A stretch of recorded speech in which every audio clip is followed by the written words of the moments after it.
Vestry retreat we had yesterday was finding out, they were trying to figure out how they could reach out to people. And one of the things I said to them, you know, one of the most important things about family is marking important family times. You think about how we mark family times at holidays. Even if we can't get everybody together, Thanksgiving is primarily a holiday experience. I mean, a family experience. We may not all be in the same place, but we all make phone calls to our family. We can make those connections because it's a familial holiday. Why don't we just go over to the Georgia Tech campus and invite those kids to come to the church and have a familial holiday, to be part of our family? In other words, we need to listen to this generation and find out what their needs are. This is what I mean about thinking from the inside out.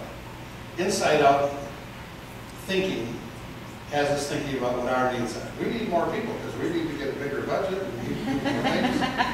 We have to think from the outside in. We have to think about what are the needs of those who are outside the church and how do we connect to those needs.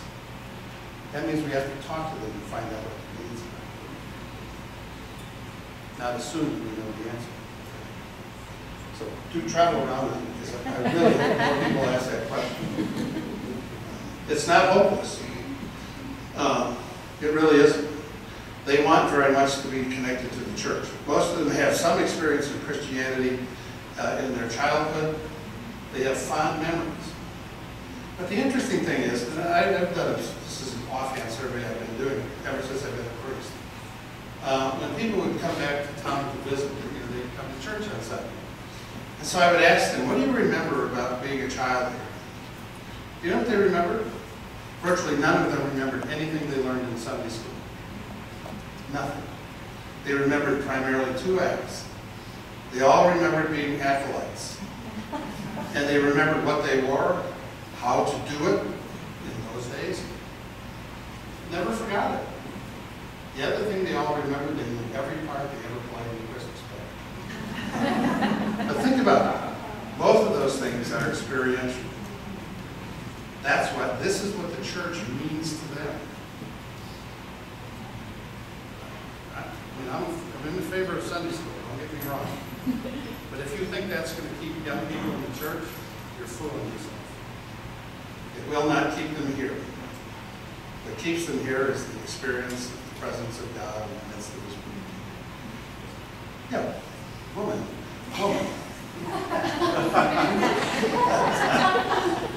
An experiential part. Did you share David's question?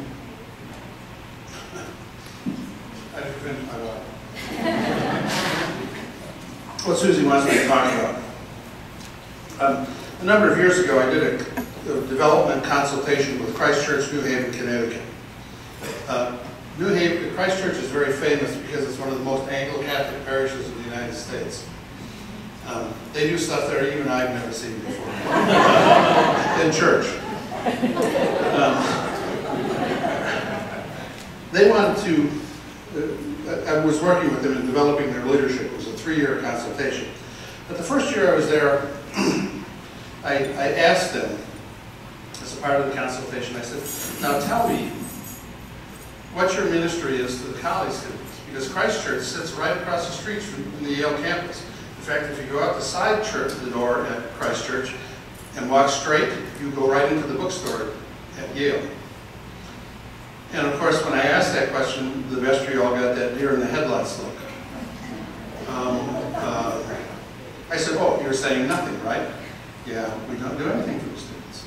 I said, how can you pass up reaching out to this rich population of bright, committed kids who live right across the street from your church?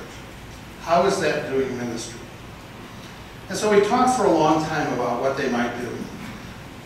And one of the things I told them that whatever they did had to be consistent with who they were. This Anglo-Catholic ethos that permeates the place. And so they thought about it.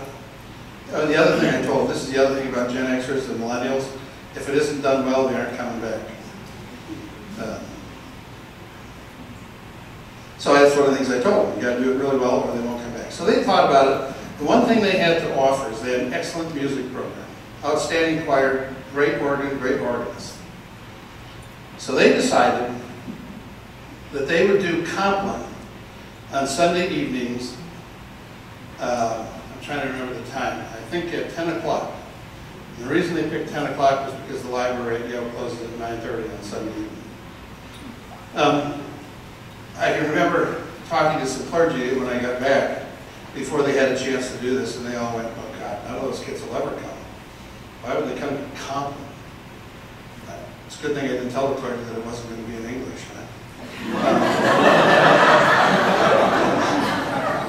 So they planned it very well.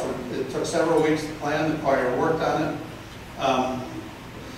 They printed some flyers on their copier in the office, circulated them on the campus for the first night they were going to do this.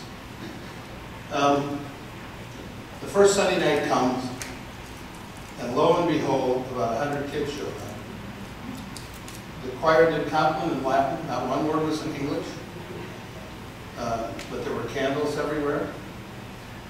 The choir sang. I mean, there's a little funny story about the choir, which I'll share with you as we get to the end of this. Over the next 4 weeks, the number of people attending increased to over 250. All students. They would come and stay for the entire thing and get up and leave. And it was wonderful because somehow the New York Times got hold of the story of what was going on and went up to interview the students, came up to one night's Compline and interviewed the students afterwards to find out. And the great thing is this appeared on the front page of the second section of the New York Times. They asked a Jewish student who had come to Compline every week from the beginning why he was there. And he looked at them incredulously and said, "Well, because God is there, of course." They've been able to maintain that. They are connected with those students. And guess what happened? Some of those students began to explore on Sunday morning. Now let me tell you, getting a Yale kid, a student out of bed on Sunday morning is almost miraculous. But and this is true. Because I asked the students, one night we put up a sign after Compline. I was there, and so I said, "Have a conversation with the real bishop." So we packed out the room with kids who wanted to just see what a real bishop looked like. So I asked them about this. I had heard the rumor that at 9:45 that there were kids that would go up and down the halls of the dormitory, knocking on the doors saying, "It's time to go hear the monks." And what they meant was because the choir wore cassocks. The kids thought they were all monks. The whole point of that is, to the average Episcopalian, the suggestion of doing that would have sounded absurd. But they did something that spoke to the souls of these students. They didn't care if they were Christians or not. I mean, there were Buddhists, Hindus, everything, every strand of Christianity, Jews, and it touched all of them. Because they were willing to see things from the outside in. You know, it was a transforming experience, not only for the kids, but for the parish. Was it time?